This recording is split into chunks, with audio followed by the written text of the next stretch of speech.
ভাষায় বিশ্বাসী। হাসিনাকে যেই কারণে বিরোধিতা করেছি, ভারতের গোলামি করবার কারণে, ইসলাম বিরোধিতার কারণে, সেম ভাবে এখনকার কোন নেতা, এখনকার কোন দল, এখনকার কোন নেত্রীও যদি ইসলামের বিরুদ্ধে অবস্থান নেয়, হিন্দুদের পক্ষে নেই, দুর্গার পক্ষে নেই, পূজার পক্ষ অবলম্বন করে, আমরা তাদেরও বিরোধিতা করব। ওই সময় শেখ হাসিনার বিরোধিতা করেছি, আবারও বলছি, কিসের প্রশ্নে? ইসলামের প্রশ্নে, দ্বীনের প্রশ্নে, ঈমানের প্রশ্নে। আজকে যদি রেজভী সাহেব বলেন, আজকে যদি শিশির মোহাম্মদ মনির বলেন রোজার পূজা, কি ব্যাখ্যা দেয়? তারা পূজা করবে, আমরা রোজা করব। তোরে রোজা আর পূজা একসাথে মিলায় বলতে বলছে কে? আপনাকে কে বললো রোজার পূজাকে একসাথে মিলিয়ে বলতে? আপনি কি বোঝাতে চান? মুসলিমরা রোজা পালন করে যেমন সঠিক, আপনি পূজা পালন করেন সেটাও সঠিক। নাউজুবিল্লাহ। কোথায় পাইছেন এই দলিল? আপনি বলবেন, হুজুর আমি তো বলি নাই মুসলমানরা পূজা করবে, আমি বলছি যে রোজা আর পূজা মানে মুসলমানরা রোজা করবে আর তারা পূজা করবে, আমরা এক সময় এগুলো পালন করি। যুক্তি দেখান।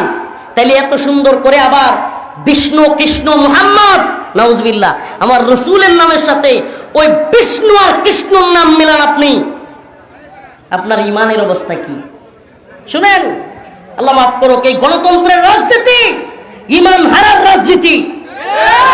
এই রাজনীতি এমন অবস্থায় নিয়ে যায়, মূলত এই নেতা শিশির মোহাম্মদ মনির, সুনামগঞ্জে সাল্লা বাড়ি। ওনার বাড়ি কোথায়? সুনামগঞ্জ। সাল্লা হলো হিন্দু অধ্যুষিত এলাকা, ওখানে হিন্দুদের ভোট আছে বেশি, খুশি করলে ভোট পাওয়া যাবে, ভোট ব্যাংক আছে, নিজের পকেটে ঢুকবে, এই হলো তামাশা।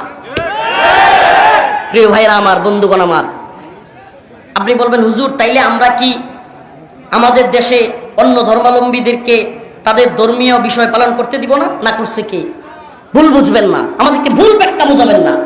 আপনি তাদেরকে তাদের ধর্মীয় যা কাজ আছে পালন করতে দিবেন, শুধু পালন না, তাদের নিরাপত্তার জন্য রাষ্ট্রীয়ভাবে যদি বাহিনী লাগে সেটাও দেন। কিন্তু আপনার ওখানে গিয়া তাদের সাথে কোলাকুলি করা, মুসলমান হিসেবে তাদেরকে অভ্যর্থনা জানানো, শুভেচ্ছা জানানো, এটা কোন ধরনের কাজ? প্রিয় ভাইরা আমার, বন্ধুগণ আমার, আমাদেরকে কথা বলতেই হবে। আজকে মুনাফিকে ভরে গেছে। আজকে এই সমস্ত নেতারা যেই কথাগুলো বলে আওয়ামী লীগ এবং হাসিনার বিরোধিতা করেছি, সেম কাজগুলো এই সমস্ত নেতা নেত্রীরা আজকে করতেছে। আমরা তোমাদেরকে সাবধান করে দিতে চাই, ঈমানের দাবিতে, ইসলামের দাবিতে, আল্লাহ এবং কোরআনের দাবিতে যারাই বিরোধিতা করবে, যারাই ইসলাম বিরোধীদের পক্ষ অবলম্বন করবে, আমরা তাদেরই বিরুদ্ধে দাঁড়াবো।